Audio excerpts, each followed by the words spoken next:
Ladies and gentlemen, we have arrived in Koh Samui, Thailand, and the airline lost our bags. So, yeah, we're waiting for them now.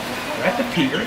I'll show you out there in a bit, but for now, we got some craft brews from the mini mart across the street, and we're going to try them out. This is the Bussaba Ex-Weisse, okay, from the Full Moon Brewing. It says here, if two past lovers remain close, is it because they were never truly in love or they still are? Like past lovers, Weissbier is familiar, dependable, but sometimes we want more. That's why we've taken the traditional time-tested recipe of Weissbier and spiced it up with a local touch of ginger flower, delivering a nice, fresh-cut bouquet aroma befitting its name. Bussaba, the most beautifully scented woman in Thai literature. Okay.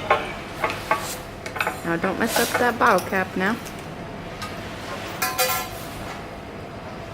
Ooh.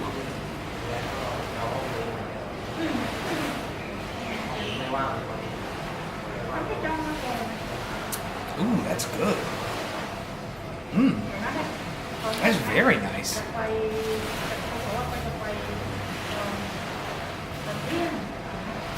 It's almost like a gingery. It's almost more of a wit beer style, like the Belgian style, than it is a German Weissbier style, but it's still a Weissbier. Yeah, boy, that's good. Very tasty.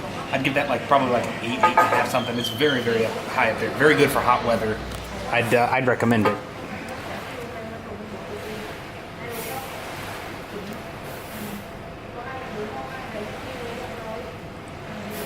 Ooh. That's nice. Yeah, it is.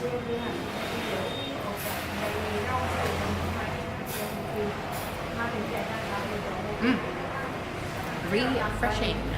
Agreed. Let me see it. Phuket's original craft brewery.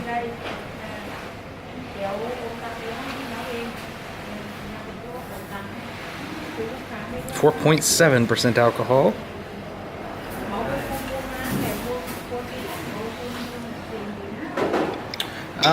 Boy, that's good. What do you have to say about it, Tibbets? It's good. What else do you have to say? You fucked up this bottle cap, I see. It's a plain bottle cap. There's nothing to it. Here, take the camera. Oh, wait. Here's the beer. It's gotta go on our bar top. Here. Oh, jeez. So, yeah. Do you pretty much get what I'm saying? Ginger, like a gingery wit beer kind of? In a weird way, I kind of taste a ginger wit beer with a hint of soy sauce. But it tastes pretty good. I see what you mean. It's good, though. Yeah. Highly recommended. The Full Moon Brewworks Bussaba Ex-Weisse. Nice wheat beer, 4.7% alcohol by volume. So we got more stuff to do here at the pier. So I hope you join us for that, and hope our bags come in. We'll see ya.